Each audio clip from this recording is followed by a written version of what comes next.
Olá pessoal, sejam muito bem-vindos ao quinto episódio do Quarta para Dois. Estamos aqui terça-feira à noite, aqui quase na quarta mesmo, quase um quarta para dois mesmo. Então eu aqui e Alexandre Castro para a gente discutir aí a semana meio amarga, né, Alexandre? Uma semana que tinha tudo para ser um sucesso, né? Quando os Seahawks marcam um touchdown numa quarta para dois. Então tínhamos a chance aí de consagrados aí, já que recebemos a informação que na concentração dos jogos o time assiste o quarta para dois, levou Sim. isso para campo, né? Então tinha tudo para ser aí um grande episódio, né? Mas acabamos aí saindo com essa vitória amarga, né? Vamos tentar aí ver o que a gente pode tirar de bom e o que tirar de ruim desse jogo aí contra os Bucks, né? Os Piratas, né? Que inclusive dão título a este episódio. É isso aí, Piratas do Caribe navegando em águas misteriosas, estrelando ninguém mais, ninguém menos com que Johnny Depp no papel de Johnny Depp. É, O- alguns atores são abençoados, né? De fazer o seu próprio papel, né? Assim, o grande Julinho da Havana, ele fala que a mãe dele assistiu e falou assim: por que você tá imitando seu pai? na, na, na série. E alguns conseguem ainda ter a honra de não só fazer o seu pai, né, mas fazer você mesmo. Que é o caso do Johnny Depp e o Charlie Sheen em Two and a Half Men. Adam Sandler. Adam Sandler, que tem o mesmo papel. Eu não sei se você já viu, já que estamos no momento groselha ainda, pra galera matar a saudade. Não sei se você já viu, tipo, tem uns vídeos, uns podcasts, sei lá, de galera que gosta muito de umas teorias, que cria umas teorias, né? Tipo, sei lá, o universo da Disney, os filmes da Disney, todos estão conectados, tá? Aham. E tem uma que diz que todos os filmes do Adam Sandler estão conectados também. Mas isso é meio óbvio porque ele chama as mesmas pessoas para fazer os mesmos papéis, né? Exatamente. Então, E ele sempre é um cara gordo, que é engraçado e que é casado com uma mulher bonita. É. Esse aí é o papel básico, padrão do, do, do Adam Sandler, não importa o filme que, que ele esteja, né? E voltando aí pro Johnny Depp, ele tem aí se você assistir as entrevistas dele, ele claramente parece o próprio Jack Sparrow, ou o Jack Sparrow parece o Johnny Depp, porque o jeito que ele fala, o jeito que ele anda, então é, Piratas do Caribe aí fica sendo inclusive é um grande filme, Muito bom. uma boa série. E aí a gente escolheu entre A Maldição do Pérola Negra, A Vingança do Salazar. Acho que tem mais dois filmes fora os misteriosos, porque assim, falando agora de futebol americano,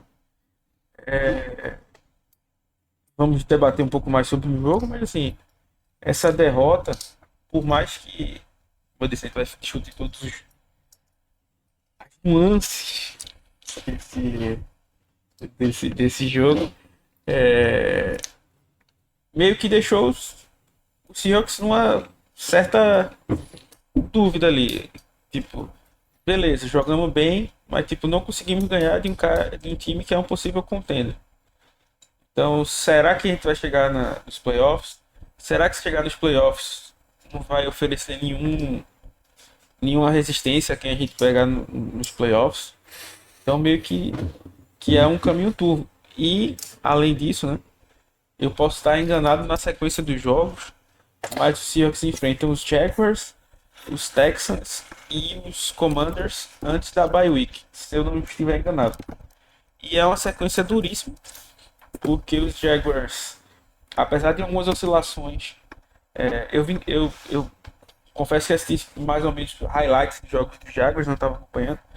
Eu não sabia que eles estavam 3-1, né, ontem. conseguiram ainda uma vitória contra os Chiefs. Os Texans conseguiram uma grande vitória contra os Ravens, que sim, estavam sem o Lamar Jackson. Mas, tipo, às vezes esse tipo de vitória muda a moral do time, né? Então pode começar a tornar o time perigoso. E os Commanders, que eu acho que é um time bom,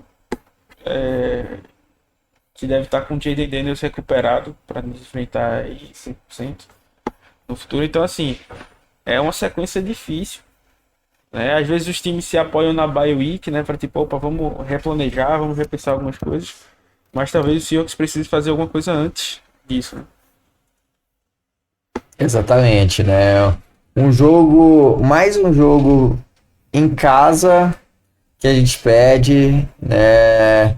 O Lumen Field não é o mais temido dos estádios, mas não tem aquela mesma áurea que parece, a impressão que a gente vê, né? É que não tá com aquela aura de Lumen Field do passado, que era uma torcida muito barulhenta que apoiava o time todo e o time não tá. Parece que hoje, tipo assim, o dia que tá mais caldeirão no Lumen Field é o dia que era menos caldeirão no CenturyLink Field. Tipo assim, não. É quase um término da relação Seahawks com o Lumen Field, né? Trazendo a tristeza para os torcedores, tal qual, né? O término do relacionamento entre Vini Júnior e Virginia. Então, deixando a legião de fãs desolados. Nossa amiga Tigrine aí. Tá, enquanto o Vini segue no seu caminho aí para ocupar o espaço do Neymar, né? Então, parece que ele estava jogando em casa e fora de casa também. E aí teve esse término aí que deixou desolado muitos fãs. Exatamente. Mas, como aqui não queremos deixar vocês com notícias ruins, eu vou fazer uma pausa para dar uma das melhores notícias que eu poderia dar. Saiu hoje o trailer da próxima temporada do Choque de Cultura. Então, eu estou animadaço pra Nossa. isso. Tá, tô aqui, tô parecendo o Sandarno sob pressão, lançando o touchdown numa 4-2 aqui. Tô empolgadaço aqui. E tem tudo pra ser bom. Tem Luciana Gimenez no elenco. Cauã Raymond no elenco também. E tem não sei se você viu o trailer todo, mas tem um Renan old school, né? Ele tá mais parecido com o Renan da primeira temporada, né? Do Choque de Cultura. Mudou o estilo e tal, então tô com grandes expectativas para essa obra de arte que infelizmente o Oscar não tem uma categoria em que possa enquadrar essa grande peça da dramaturgia brasileira. Eu acho que isso aí vai ficar devendo aí, porque os maiores especialistas de cinema reunidos fazendo uma série é algo assim que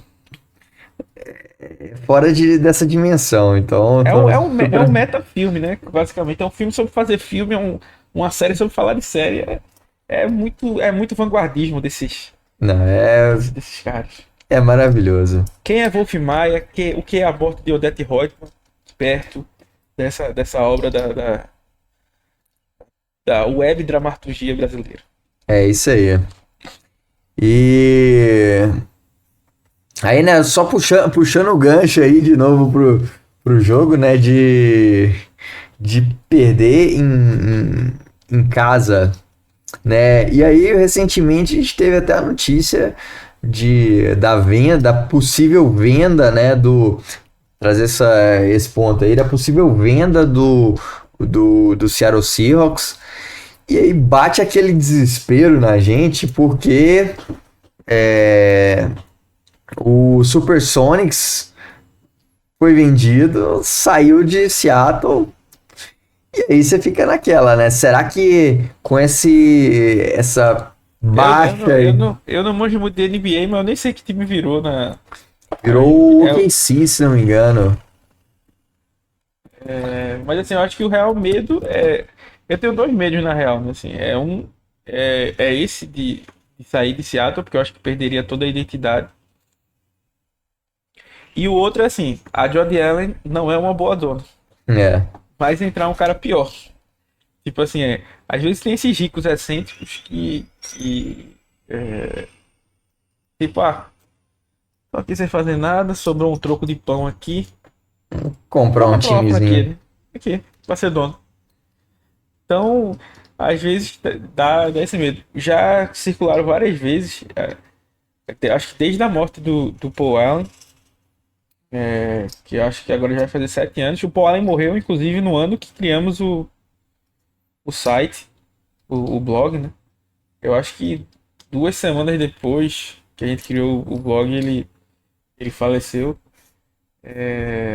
Então, desde lá, tem essa história tanto da venda do Seahawks, como que o Jeff Bezos, né? Da, da Amazon. É da Amazon ele? Isso. Que teria um interesse em comprar. Então é isso que eu falo, assim, se for um dono que. É porque, por exemplo, é como eu falo, por exemplo, o Paul Allen, ele lutou para o time ficar em Seattle quando tinha uma pequena possibilidade dele sair. Inclusive, ele que deixou uma cláusula lá no espólio da herança dele de que o time não poderia ser vendido. Criou alguns artifícios para isso.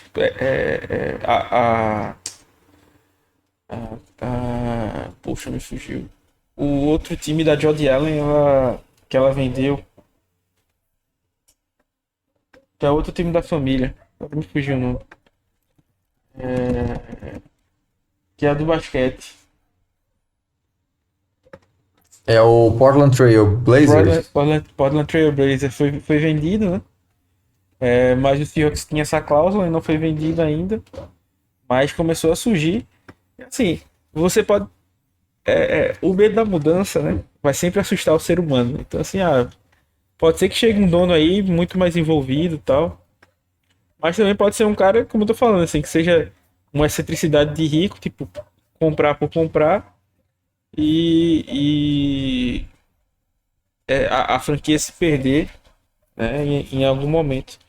Então acho que tem essa preocupação, principalmente da gente, a gente perdendo essa identidade aí, já pegando um gancho que você tinha falado antes, de não ter vitórias no Lumen Field. Eu acho que assim, se tem um ano para algum time querer quebrar algum tabu de vitórias contra os Seahawks dentro do Lumen Field é esse ano. Acho que falaram na transmissão que os Bucks estavam sem vencer os Seahawks em Seattle, tipo, há não sei quantos anos. Ou foi a primeira vez que venceu em Seattle, alguma coisa assim. Tipo, era um tabu gigantesco. E aí foi quebrado. O Seahawks tem uma campanha fenomenal fora de casa, mas problema dentro de casa não tem conseguido vencer os jogos, não tem conseguido impor, né, se impor com a, com a torcida. Eu não tô lá, né, pra ver, mas assim, os cortes de câmeras que a gente tem em alguns relatos e fotos e tal, ao que me parece,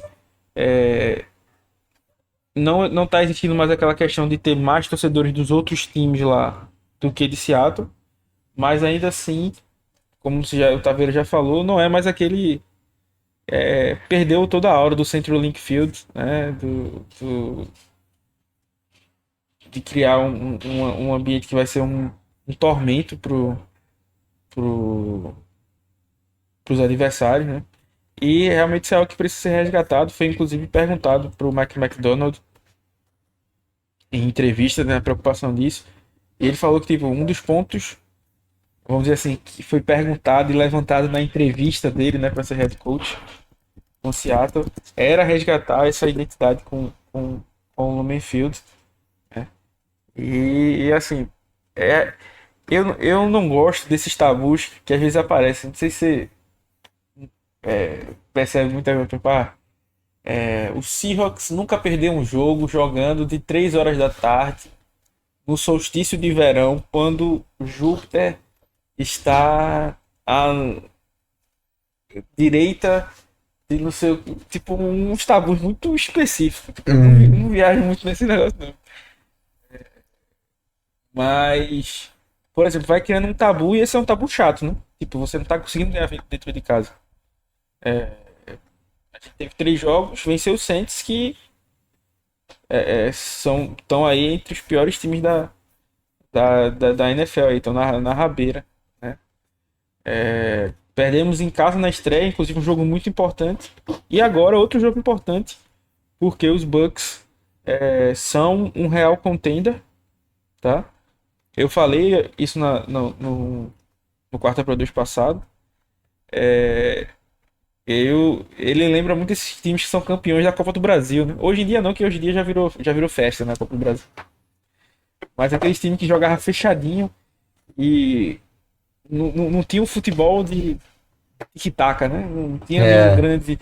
Mas era efetivo ali. Não tomava gol, ganhava de 1-0, 2-1. o Santo Ganhava dos times. André já fez isso. É, O Paulista também já ganhou. Foi o Paulista que ganhou também o campeonato. A Copa do Brasil, eu acho. Criciúma com o Criciúma. Filipão. O Grêmio foi muito forte na Copa do Brasil durante um tempo. Sim. Mesmo sem ser tão vistoso. Então, assim, pra mim, os Bucks é esse tipo de time, assim. Se você pega a defesa dos Bucks, é uma defesa muito boa. Mas quais dos caras dos Bucks você bota no top 10 da sua posição? Ou do top 5? Eu acho que quase nenhum. Do lado do ataque, o Baker Mayfield não é o quarterback mais talentoso da liga. Mas ele é um cara competente e consegue mover bem o ataque. Inclusive quebrou um tabu que ele não vencia quando ele não tinha o Mike Evans, né? E o Seahawks conseguiu ajudar ele a quebrar esse tabu. Então, assim, a derrota é preocupante, porque talvez eu acho que isso nem. Eu não vejo isso sendo muito falado na mídia americana. Então talvez para eles não seja um grande problema. Mas me incomoda muito, mesmo não sendo um ninguém, né? Mas me incomoda muito o fato do Seahawks não ganhar de times relevantes. Por Uhum. exemplo, ano passado o Seahawks teve 10 vitórias, mas apenas duas foram contra times que terminaram campanha positiva. E precisa ser dado o contexto. Um foi a estreia contra o Denver Broncos com o Bo Nix de calor. O primeiro jogo dele na NFL, né? Ele teve um começo de ano muito ruim, depois ele teve gente discutindo se ele era o melhor quarterback junto com o Jayden Daniels ali e tal, entre os calouros. E a outra vitória foi contra os Rams, que botaram as reservas contra a gente e, inclusive, quase empataram o jogo no final. Então, assim, quando você vê o número 10 vitórias, acaba sendo um número mentiroso. Porque, assim, várias dessas vitórias foram contra times fracos, né? E esse ano o Seahawks perde os 49ers,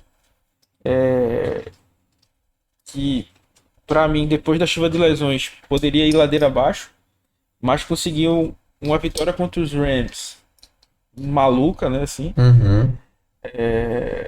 Venceu os Cardinals, vão pegar os Bucks agora, que provavelmente é um jogo que vai ser muito duro. Vamos Capaz pegar deles os ainda. Jaguars, né? Você falou Não, os Bucks. eles vão. Não, Então, os 49ers vão pegar Ah, sim, sim. Ah, ok, os ok. 49ers vão pegar os Bucks. Deve ser um jogo duro.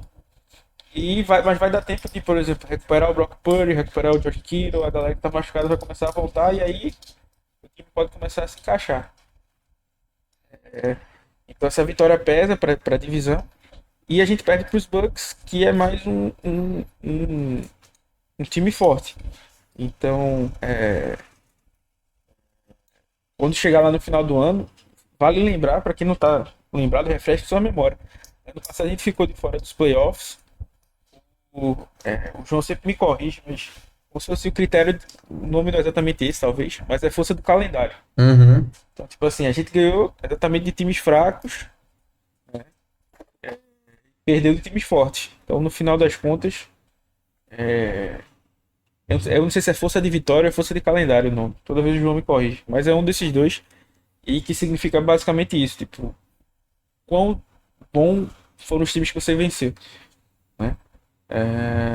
Então pode ser que lá na frente seja o que separe a gente de conseguir ou não uma vaga no Wild Card ou nos playoffs. porque a gente já falou aí, a divisão norte pode colocar dois times no- na pós-temporada, né? Vikings começou mais devagar, né? Mas ainda tem uma chance ali. Packers e Lions basicamente já estão certo. Cowboys vai lutar também aí, né? Por essa vaguinha com os Eagles e os Commanders. Então assim, vai ser disputado, né? E precisam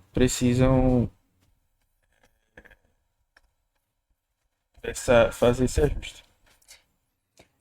Então, pra gente mudar de assunto aí, né? Ainda falando do Seahawks, algumas lições amargas temos que aprender esse jogo, né? É, Acho que um ponto muito importante, uma defesa ceder 35 pontos, assim, isso é muito ruim. Um ataque que começa muito ali devagar e não consegue marcar pontos na primeira metade.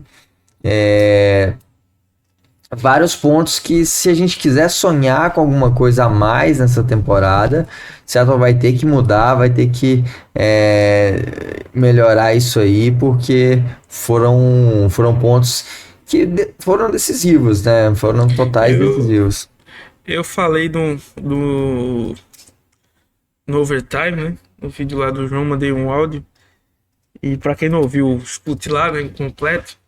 Mas eu brinquei que assim, essa derrota foi aquela derrota irritante do Seahawks, né? Que a gente sempre tem, né? Então, muitos tackles perdidos, uns turnovers aleatórios, né? Um field goal perdido, coisas que irritam. Então, o Seahawks começou com esse tiro nos pés.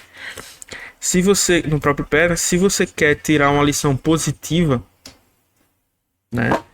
Disso é que o ataque mostrou que pode marcar pontos, né?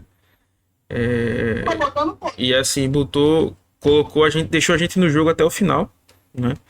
Eu sei que o Sam Darnold foi interceptado naquela última bola, mas se não fosse ele, a gente não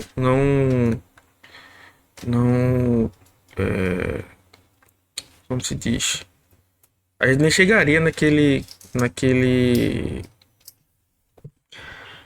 ele nem chegaria vivo naquele momento do jogo, né? Porque a defesa foi era uma peneira, né?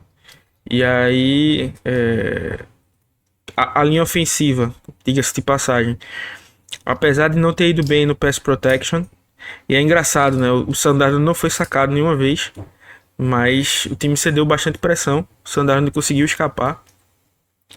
Mas eu acho que é importante que a linha ofensiva deu um certo salto de qualidade. É porque salto talvez seja uma palavra forte, né? Mas um passo, pelo menos, na direção de melhorar no jogo corrido. Porque, assim, eu não sei se você tinha essa sensação, tá vendo? Mas parecia que, assim, era quase um parto para o Kenneth Walker conseguir uma corrida boa, assim. Ele precisava quebrar um tackle, fazer um grande giro ali e tal. Acho que 80-90% das corridas do Seahawks eram dessa forma, né? Contra os Cardinals até encaixou algumas corridas boas, né? Mas no geral, tipo, como eu tô falando, era assim, precisava que o Kenneth Walker quebrasse dois tackles ali na linha de scrimmage para conseguir uma jardas. Nesse jogo pareceu ser uma coisa mais sustentável, né? O time conseguiu algumas boas corridas, conseguiu se impor mais fisicamente, né? E é o que eu E falei, contra tipo, uma boa linha defensiva sim, contra o jogo corrido, né? sim, que até pegando o gancho aí, já que você tocou nesse ponto, que era justamente falar dos pontos negativos, assim. A nossa DL não pressionou. E isso foi um grande problema. Os dois times tinham grandes desfalques, tá? Então, assim, o Seahawks colocou 35 pontos. E aí você talvez possa querer desmerecer um pouco assim, eles estavam com muitos desfalques na defesa. Concordo. Mas a grande diferença é que assim, o Sam Darnold foi pressionado foi incomodado muito mais do que o Baker Mayfield e conseguiu fazer esses 35 pontos. O Baker Mayfield, basicamente, ele foi pressionado 15 vezes, salvo engano, teve um sack nesses 15 e nenhum hit. Ou seja, nenhuma dessas outras pressões. Uma dica para vocês, assim, cuidado quando olhar esse número de pressões, porque às vezes algumas jogadas contam como pressão, né, o apressamento, mas assim, não tem um grandíssimo impacto na jogada, né? Agora, o hit e o sack, obviamente, tem um bem maior, né, um impacto bem maior. E assim, o Baker Mayfield não foi encostado no jogo, né? O que eu falei no jogo passado do Seahawks não ter a disciplina de manter o quarterback dentro do pocket aconteceu de novo. O Baker Mayfield teve várias corridas, vários scrambles, na verdade, né, corridas improvisadas para ganhar jardas. Então, assim, quando os Bucks também estavam sem ser titulares de cornerback, eles estavam sem o Benjamin Morrison, sem o Jamel Dean. Então tava com a secundária machucada também. Só que aquilo que a gente sempre fala do clichê, né? Que são engrenagens, o pass rusher e a secundária, né? Um tem que ajudar o outro. Então, assim, a secundária dos Bucks ficou menos exposta porque tinha pressão no Sam Darnold. A do Seahawks ficou exposta o tempo inteiro porque a pressão não chegava. Então, assim, tem jogadas que a defesa até conseguiu fazer uma boa marcação nos primeiros segundos e simplesmente não tinha pressão em cima do quarterback. O touchdown final dos Bucks, que empatou o jogo, né? O Seahawks só manda um 3 perdão, na pressão e a pressão simplesmente não chega. O Baker Mayfield consegue ganhar tempo no pocket, assim, a pressão, o Boia Mafia começa a ir atrás dele, ele consegue escapar com uma facilidade, lança na ponta pro Stellan Shepard contra o Nehemiah Pritchett. E assim, para mim, o Mike McDonald pareceu bastante irritado com a derrota. Não sei o quão impactante isso vai ser nas mudanças, mas assim, falei até no grupo, eu acho que esse foi o pior. E no vídeo de pós-jogo também, inclusive pós-jogo exclusivo para os nossos membros. Se você não é membro ainda e puder e quiser nos ajudar aí, nós agradecemos. Falei lá que assim, eu acho que esse foi o pior jogo chamado do Mike McDonald. Talvez tenham tido alguns jogos em que a execução foi pior. Não tantos, mas assim, alguns podem ter sido pior. Mas eu achei que o planejamento foi ruim porque o pass rusher não estava funcionando. Ele não teve alternativas para isso. O meio do campo ficou exposto por conta disso. Ele não se ajustou até o final do jogo. Se você perceber, os Bucks exploraram o jogo quase que inteiro. O Josh Jobe, Ty Okada e Drake Thomas. Eles só mudaram um pouco disso quando o Nehemiah Pritchett entrou em campo. E aí eles também tomaram como alvo o Nehemiah Pritchett. E o McDonald não teve nenhuma resposta para isso. Ele não conseguiu fazer. Se você assistir o primeiro snap da defesa e o último snap da defesa, é a mesma coisa. Não teve nenhum ajuste. Não teve nenhuma mudança, né? E os Seahawks tiveram 10 dias para se planejar. Mais tempo, inclusive, do que os próprios Bucks. E o McDonald não conseguiu montar um plano de jogo efetivo, né? Por exemplo, o Charlie Hack. Os Bucks estavam sem dois titulares na AOL, né? O right tackle e o right guard. Os dois já estão fora da temporada, salvo engano. Os Seahawks tinham que ter montado alguma pressão, principalmente no Charlie Hack, que não estava jogando bem, e pressionar o jogo inteiro por aquele lado, né? Explorar a fraqueza deles, igual explorar a nossa secundária. Mas não, o Seahawks não fez isso. O Mike McDonald tem diminuído os stacked boxes, né? Que é aqueles boxes mais carregados. As pressões simuladas, o uso disso. E já é um time que manda pouca blitz, né? Talvez seja uma coisa que mude com o Nick Emanuori. É muito bom você pressionar sem mandar blitz, né? Que era o que o Seahawks estava conseguindo. Mas assim, quando não consegue, você precisa se ajustar. Então, vamos começar a chamar um pouco mais de blitz. E não conseguiu fazer isso, não conseguiu se ajustar. Parecia que quando chamava blitz não deveria ter chamado, e quando precisava ter chamado, não chamava. Cara, se você assiste o jogo ali olhando pro Tristan Wirfs, cara, você já. O cara é realmente muito bom, mas você já dá. Esse jogo aí já coloca ele no hall da fama do. Que ele foi um jogo muito bem jogado dele. E quando você tá tentando a pressão ali pelo lado do Wirfs e não tá funcionando, você precisa se movimentar e tentar pressões diferentes, tentar explorar algumas stands para tentar ir pelo meio da linha e tentar usar o outro lado. Assim, faltou um pouco, eu achei que faltou muito de criatividade defensiva nesse jogo para parar o Baker Mayfield. Tem obviamente seus méritos, mas Perdão te interromper, só tá vendo? 4 passes errados no jogo, tá? Um foi um drop e um foi ele jogando a bola fora. Então, assim, basicamente a defesa, entre aspas, forçou 2 passes incompletos dele. exatamente. Foi assim, foi um jogo péssimo da defesa. Acho que por mais que tenha seus méritos mesmo, o jogo do Baker Mayfield e do time dos Bucks, mas se você pegar as últimas vitórias dos Bucks, foram todos os jogos na verdade foram muito apertados. E as vitórias também foram apertadas contra. Uma vitória apertada contra o Arizona. Contra o Atlanta Falcons. Vitória apertada contra. Uma derrota muito apertada ali, decidido no final contra os Eagles. Então, assim, nenhuma vitória foi aquela boa vitória, aquela que incontestável. Todos os jogos, contra os Jets também, Contra o né? Jets, e tem um bloqueio.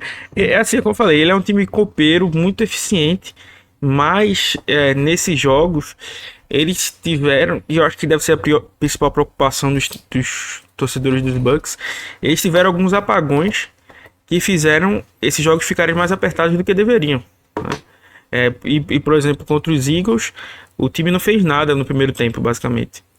E aí meio que tenta se recuperar, chegou a encostar no placar, né? Mas assim, o tempo perdido no começo do jogo não custou caro para eles, né? Mas assim, é aquela coisa. E aí é como eu falo que o tabu é ruim, né? Porque, por exemplo, o Seahawks, entre aspas, caiu atirando, porque assim, foi derrotado. Mas como eu falei, o ataque, que era um dos grandes pontos de interrogação do time, fez um bom jogo, né? Então deixou uma boa imagem. Você perdeu por um field goal no final, meio que assim, entre aspas. Porque assim, eu sei que falar na sorte é reduzir demais, mas assim, uma interceptação difícil ali. Talvez aquele jogo fosse para prorrogação, pudesse até ir para prorrogação, mas a gente tem uma grande chance de ir pro field goal. Lembrando que se não fosse o field goal perdido do Jason Myers, a gente já estaria em outra situação. Os Seahawks deram 10 pontos pros Bucks, né? 3 desse field goal errado e mais 7 do turnover que virou o touchdown depois, né? O fumble do Jalen Milroy. O drive termina em touchdown. Então, assim, o Seahawks poderia ter saído com a vitória. Mas aí começa, aquela coisa que eu falo sempre, e sem medo de soar repetitivo, né? No final das contas, ninguém quer saber como foi o contexto da vitória, tá? A galera só quer saber como foi a vitória. Lá no final, quando a gente tiver na semana 17, que a gente olhar pra esse jogo, a gente não vai lembrar tanto, os Bucks foi com um chute no final. Não, tipo, 38-35, perdemos. Já era. É um ponto a menos, é uma vitória a menos e uma derrota a mais. A derrota boa aí, a derrota, assim, acho que, ressaltando, tiveram vários méritos do Seahawks, o Sam Darnold jogou muito bem, foi um dos melhores jogos da carreira do Sam Darnold. A.J. Barner também. A.J. Barner, nosso... Jackson Smith-Njigba. O Smith-Njigba. O Cooper Kupp, e teve o calouro, fugiu o nome. Torrey Horton, Nick Emanuori. O Torrey Horton. Teve um jogo muito bom. E você olha pro jogo, assim, foi muito bom. Tá? Foi pro intervalo perdendo de 13-0, correu atrás, empatou, virou. Mas aquilo, né? Você tem que enfiar a faca e rodar. Não dá pra deixar, porque ainda mais um dia abençoado ali do Baker Mayfield, que vem fazendo uma temporada muito boa. Esse vacilo não pode dar. E o gosto da vitória. A derrota boa, com o time jogando bem, tem o mesmo peso de uma derrota que o time joga muito mal e ganha por um field goal ali. E essa daí é tipo, nem é esse tipo de vitória, porque assim, apesar do ataque ter feito muito, porque assim, por mais que tenha começado devagar, como você falou aí, mas assim, chegou, o primeiro drive chega no alcance de field goal, o Jason Myers perde. O segundo é um punt, o terceiro é um fumble. Depois, todos os drives são pontuação, todos os drives são touchdown, na verdade. E aí tem a interceptação. Então, assim, o ataque, pra mim, se a defesa tivesse sido ruim só nesse jogo, a gente tinha vencido. O problema é que a defesa foi terrível, né? E aí, até para finalizar esse recap, não sei se tem ainda algum outro ponto depois, mas eu acho que o que mais vale é que, tipo, seja um alerta, tá? Que ainda tá 3-2, pra mim, é uma situação complicada, como eu falo.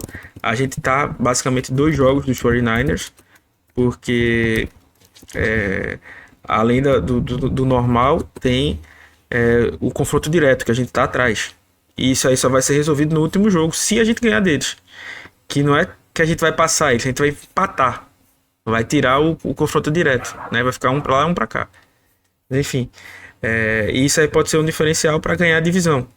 Porque vai ser muito difícil conseguir uma vaga no wild card, como a gente já falou aqui. Mas enfim, tá ainda no começo, tem tempo para pensar. E assim, ano passado, é porque assim, eu não gosto tanto de elogiar alguns pontos, porque parece que às vezes você conseguiu as coisas na sorte ou meio que no acaso. Tipo, o Seahawks errou ano passado em escolher o Jeremy Baker e o Tyrell Dodson e não se reforçar de outros pontos. E aí deu sorte de conseguir trocar e achar um Ernest Jones numa 4ª rodada. O Tyrese Knight jogar muito. E até a própria troca do Roy Robertson Harris, que é um cara que a galera não fala muito, mas assim, ajudou, um cara muito útil ali, que alinhava em várias posições na DL. Então assim, o John Schneider conseguiu fazer ajustes, mas baseado em erros que ele mesmo cometeu. E esse ano, novamente, mesma coisa. A gente falou que precisava de safety, a gente falou que precisava de linebacker, a gente falou que precisava de corner. Nenhuma dessas posições foi trazida no draft ou algum nome na própria free agents. E aí depois tem edge, tem guard. E para vocês verem, né, assim, eu tô reclamando mais de outras posições do que a posição que é do Anthony Bradford, que é um cara ruim. Só que assim, tem algumas outras posições que estão tão mais vexatórias que chamam mais atenção, né? Por exemplo, o edge, a gente precisa pressionar mais o quarterback, até proteger a nossa secundária. O linebacker, eu gosto muito do Tyrese Knight, espero que ele se recupere, mas ele tá perdendo snaps pro Drake Thomas, que tá jogando mal pra caramba. O Tai Okada também, pra mim, é um péssimo safety. Então, assim, espero que o Josh Schneider esteja aí. Não necessariamente vai ser um movimento que eles vão fazer essa semana, né? Mas que ele esteja planejando, tipo assim, opa, erramos aqui, vamos ver como a gente pode corrigir. Só que assim, é muita, como é que chama? Prepotência achar que você vai conseguir fazer o que fez ano passado para corrigir, achar um Ernest Jones. Vai ser muito difícil ele tirar esse coelho da cartola, né? E é por isso que você não pode se dar o luxo de ficar errando assim, com situações que eram gritantes, assim. Era claro que nosso grupo de linebackers era raso, né? Faltava profundidade também em corner, em safety, e não foi resolvido, né? Até o Jermaine Pratt foi cortado aí dos Raiders, poderia ser uma opção. E já fazendo um merchan aí, nessa semana eu devo fazer um vídeo com possibilidades de trocas do Seahawks para reforçar principalmente esses setores que a gente falou aí. Então é como eu disse aí, o Seahawks precisa colocar a mão na cabeça, principalmente porque agora entrou numa situação em que o Derrick Hall, hoje é terça-feira que a gente tá gravando, como o Tabra falou, não temos o report ainda, né? Então é tudo muito nebuloso. Mas o Derrick Hall foi comentado que até uma possibilidade dele ser colocado na IR existia. O DeMarcus Lawrence disseram que eu ver qual que era.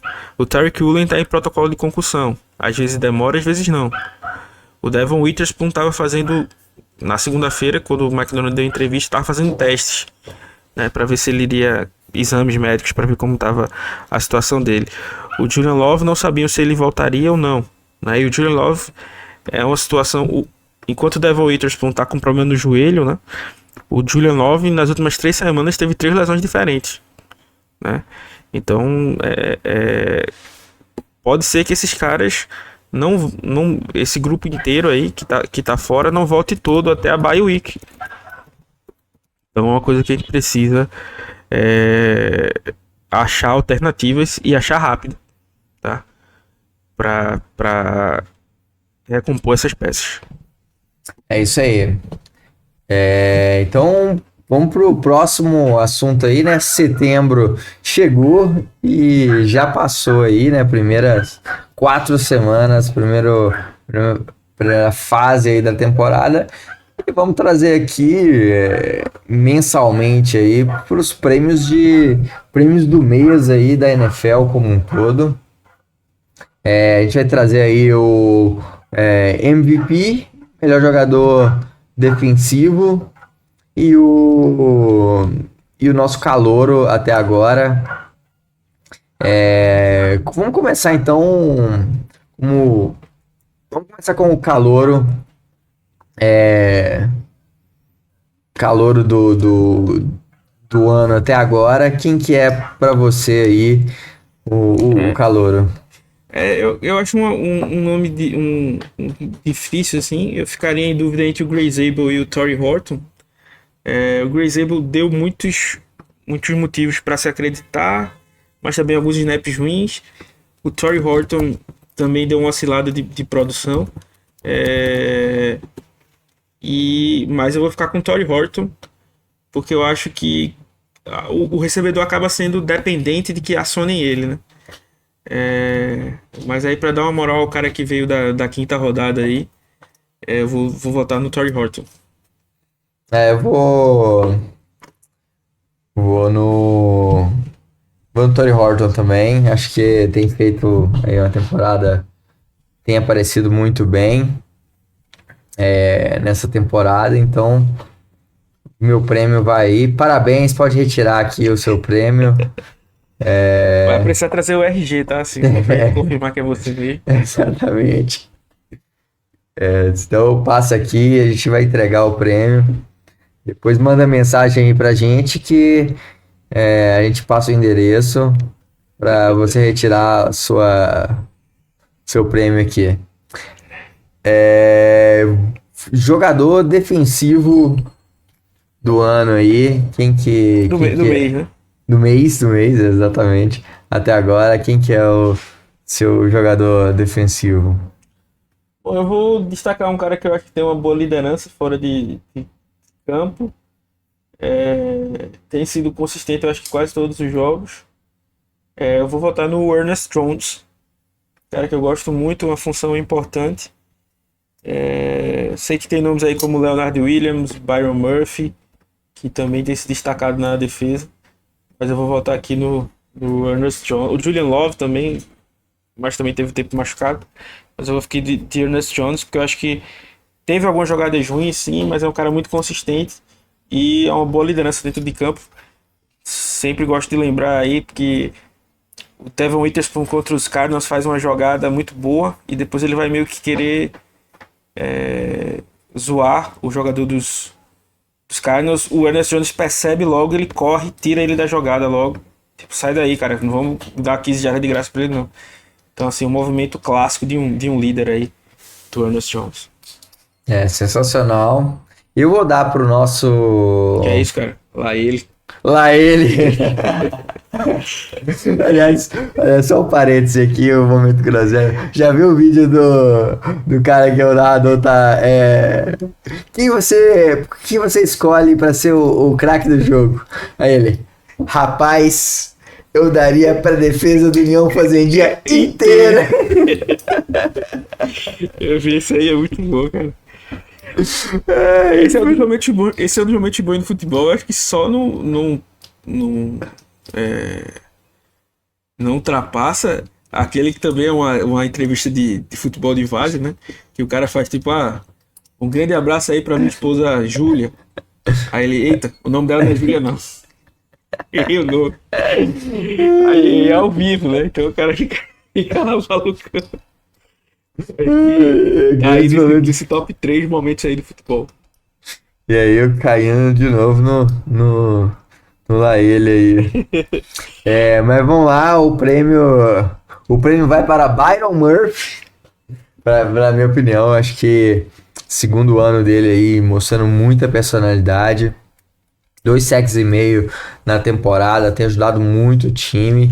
E aí você vê que foi uma escolha muito, muito acertada. O cara que faz muita diferença nessa defesa. E aí, MVP da temporada. Do mês. Do mês, até agora. Da temporada até agora, do mês. Pra quem você daria, Alexandre? Não, pra ninguém. Mas eu acho que o escolhido seria. Acho que o Jackson Smith-Njigba e o Sam Darnold tem muito mérito para vencer isso aí. Mas eu acho que Jackson Smith-Njigba tem um pouco mais de destaque, assim, a dominância que ele tem conseguido, mais um passo, mais um desafio para ele se tornar o wide receiver 1 do time de uma vez. Então, meu voto vai pro queridíssimo JSN. Eu também acho que não tenho o que dizer também do JSN. Porque, pô, que baita temporada, né? Sendo um dos melhores wide receivers hoje da NFL no todo, né? E tem mostrado também, né? Muita personalidade ali, sendo decisivo em vários momentos. E aí eu vou deixar uma menção honrosa que o Sam Darnold tem feito uma boa temporada. Primeira semana deixou ali a desejar, mas os outros jogos foi muito bem, assim, mais pelo que eu não tinha tanta expectativas a respeito dele, e ele vem correspondido aí. Aquela interceptação no final do jogo ontem manchou um belíssimo jogo que ele teria feito, mas tem feito uma boa temporada. Então, menção honrosa aí pro menino Sam Darnold. Então vamos lá falar agora da próxima semana. Jacksonville Jaguars, jogo difícil, jogo em Jacksonville. E aí os Jaguars que vêm de uma vitória muito importante, né, sobre o Kansas City Chiefs. Venceu ontem aí por 31-28. Chegaram ao 4-1 aí pela primeira vez desde 2007. Né? Inclusive no touchdown que tem lá, legalzinha a imagem do NFL Brasil, né? Aí tem o touchdown e tá assim, ei, Antunes Paulo. Ao ver o touchdown, assim, foi bizarro aquele touchdown ali do Trevor Lawrence. Eu ficaria maluco se o Seahawks tomasse um touchdown desse, né? Existe a chance disso acontecer, mas eu acho que, assim, pensando nesse jogo, o jogo que vai marcar a volta do Shane Waldron contra o Seahawks, né? Ele é o Passing Game Coordinator lá. o time dos Jaguars é o time que mais roubou bola, né? 14 roubos de bola. Nenhum outro time tem mais do que 10. Então vai precisar tomar cuidado aí com os turnovers. Que mais? O Devin Lloyd aí, um cara que quem acompanha o nosso site, os vídeos, sabe que é um cara que eu sempre colocava como uma sugestão de troca, porque eu gostava muito dele lá em Utah. E aí ele não teve bons anos, os Jaguars até pensaram em trocá-lo. E aí esse ano ele conseguiu vários jogos bons, inclusive uma interceptação nesse jogo para 99 jardas, né? Então tem boas peças na defesa. O Trevor Lawrence às vezes espalha farofa, mas é um cara que consegue muitas jardas com as pernas. Então esse problema da defesa mais uma vez vai ser exposto de não conseguir manter o quarterback lá dentro.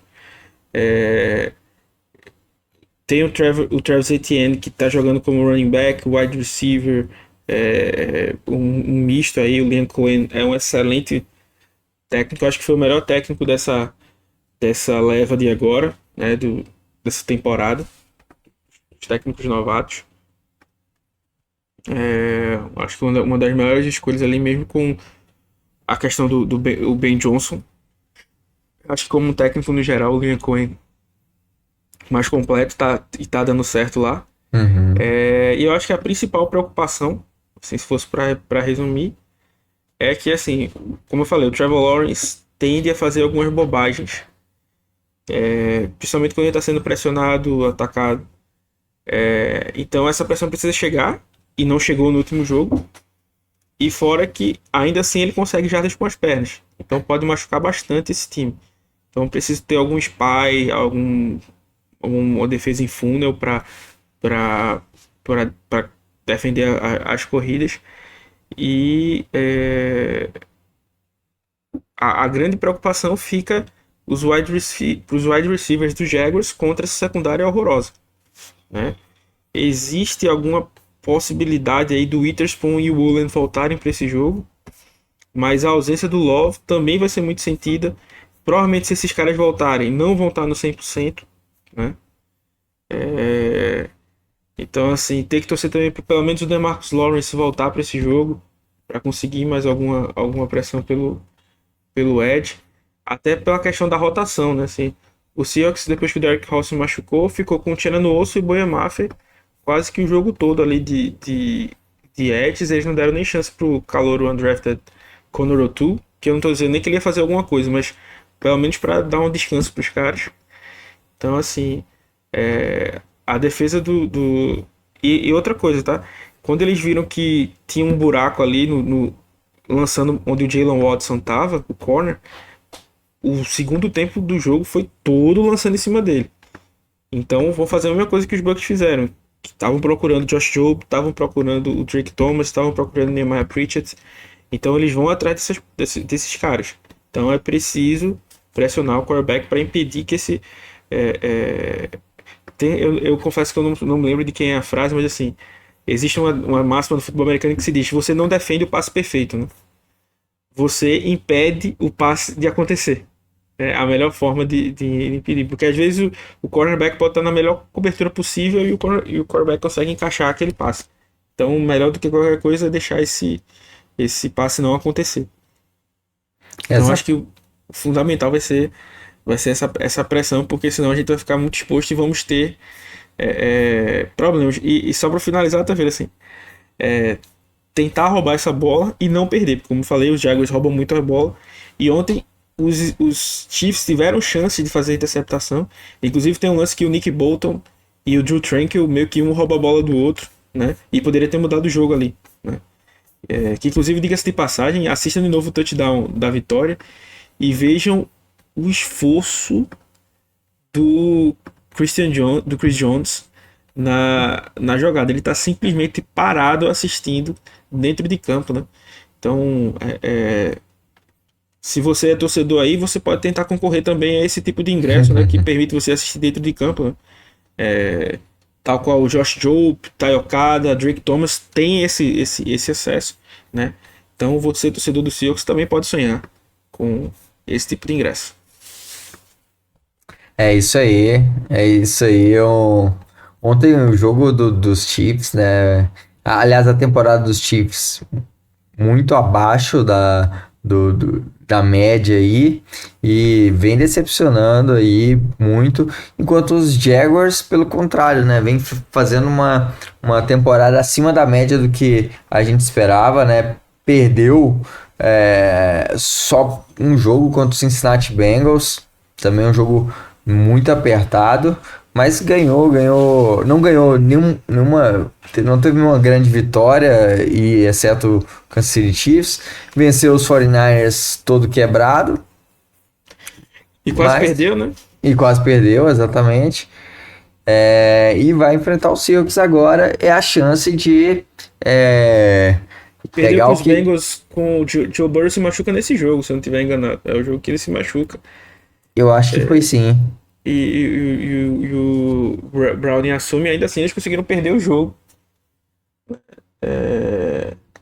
Então, assim, é um time capaz de vencer. Tanto que como falei pra vocês, pelo que eu assisti dos jogos, eu não lembrava que eles estavam 3-1. E agora estão 4-1 no caso. Mas é um time que dá pra vencer. Agora a gente precisa. É um time que comete erros, tá? Dá tiros no próprio pé. O que a gente precisa é aproveitar desses tiros nos próprios pés deles e não dar nos nossos, né? Eu acho que essa vai ser a, a grande chave, né? E assim, esperar uma mudança da defesa. Sem esses caras que a gente falou, a defesa não vai ser dominante de novo. Mas ela não pode ser esse isopor que foi contra os Bucks. Então, assim, eu espero uma mudança de postura e uma certa melhora nesse jogo. E aí vamos torcer para que o ataque dessa vez possa ter mais um jogo bom e trazer a vitória pro nosso time. É isso aí. Então chegamos aí aqui a quase 1h10 de podcast.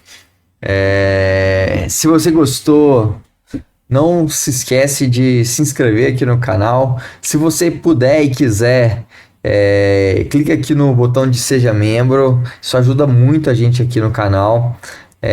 Ajuda a cobrir os custos, a dar aquele incentivo para a gente continuar produzindo conteúdo. E pô, isso é muito bom mesmo pra gente. Então é isso aí, vamos torcer pela nossa vitória no domingo, jogo no primeiro horário. E é isso aí, pessoal. Até a próxima e Go Hawks! É isso aí, pessoal. Espero que vocês tenham gostado. Como o Taveira falou aí, jogo infelizmente sem transmissão, nem GETV, nem Sport TV, nem ESPN. Então convido vocês a acompanhar a nossa narração. Inclusive o João tá prometendo talvez ter uma surpresinha para os membros para esse jogo aí. Ô, Tá? louco! Então se você quiser saber que surpresinha é essa, vira membro aí, entra lá no grupo dos nossos membros, que aí você vai saber, beleza? Um grande abraço, espero que vocês tenham gostado. Go Hawks!